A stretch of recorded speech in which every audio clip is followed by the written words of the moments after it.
Je vous assure que vous ne connaissez pas le plus grand secret qui se cache derrière la naissance de Jésus. Que la paix soit sur lui.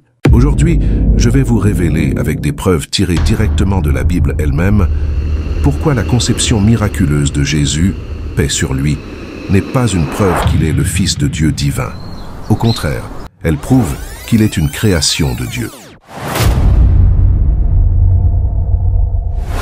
Ce que les trinitaires ignorent, c'est que la Bible mentionne des créations encore plus miraculeuses que celles de Jésus. Si ces figures ne sont pas appelées le Fils de Dieu, pourquoi Jésus le serait-il? Préparez-vous à revoir vos croyances. La question est simple. La conception de Jésus sans père humain est-elle unique et la preuve qu'il est le Fils de Dieu? Pour répondre, nous devons revenir à l'origine de l'humanité, à la Genèse, pour étudier la méthode de Dieu. N'oubliez jamais, Dieu est le créateur de toutes choses.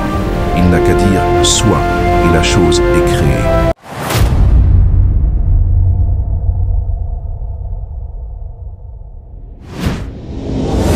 Notre première preuve concerne Adam, le père de l'humanité.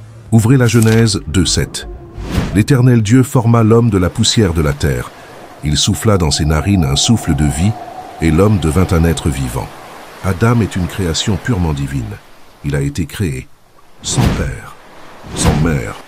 C'est la création la plus directe de Dieu. Adam est la création de Dieu. Pourtant, personne n'a jamais dit qu'Adam était le Fils de Dieu au sens de la Trinité. Continuons avec la deuxième création, notre mère Ève. Ouvrez la Genèse 2:22.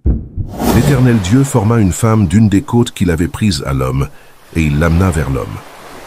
Ève est une création sortie d'un seul parent, Adam, par l'ordre de Dieu. Elle a été créée sans mère.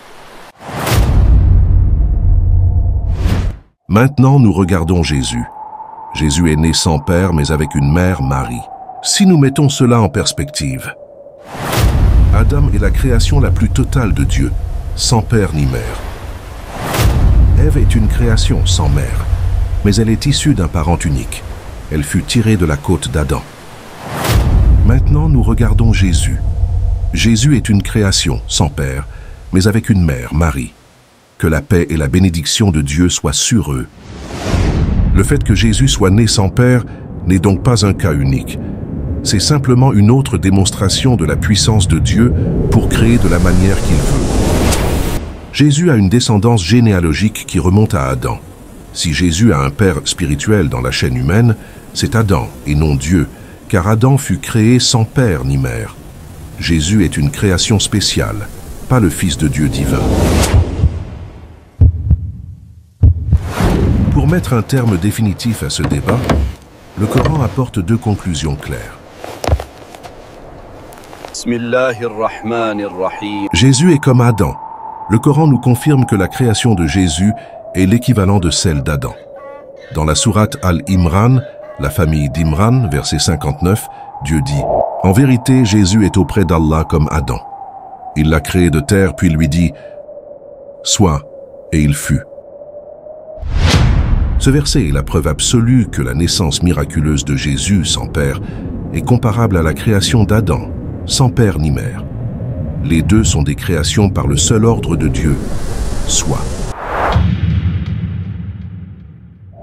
Pour les gens qui continuent d'élever Jésus au rang de divinité, le Coran est catégorique. Dans la sourate An-Nisa, les femmes, verset 171, Dieu dit « Ô gens du livre, n'exagérez pas dans votre religion et ne dites d'Allah que la vérité. Le Messie, Jésus, fils de Marie, n'est qu'un messager d'Allah, sa parole qu'il adressa à Marie et un souffle de vie venant de lui. Croyez donc en Allah et en ses messagers, et ne dites pas « trois, cessez, cela est meilleur pour vous ». Le Coran est sans ambiguïté. Jésus est le messager de Dieu, une parole, un souffle de vie, une création honorée, mais jamais un fils divin. Nous venons de voir que Adam a été créé sans père et sans mère. Ève a été créée avec un père, mais sans mère. Jésus a été créé avec une mère, mais sans père. Que la paix et la bénédiction d'Allah soient sur eux. Toute cette démonstration n'a qu'un seul but, montrer la puissance infinie du Créateur, capable de créer ce qu'il veut, de la manière qu'il veut. Cette vidéo a démontré, avec des preuves bibliques et coraniques, que Jésus a été créé par Dieu et qu'il est issu de la descendance d'Adam, tout comme le reste de l'humanité. Notre conclusion est donc claire. Dieu, Allah exalté soit-il, est le seul à mériter tous les actes d'adoration, d'invocation et de supplication. Je témoigne qu'il n'y a nulle divinité qui mérite d'être adorée sauf Allah, et que Mohammed est son serviteur et messager. Laissez votre réaction en commentaire. Quelle est votre surprise d'apprendre que la Bible révèle elle-même des créations jugées encore plus miraculeuses que celles de Jésus, comme celles d'Adam et Ève? Que la paix soit sur eux. Partagez massivement cette vidéo, car c'est une vérité qui doit absolument être diffusée.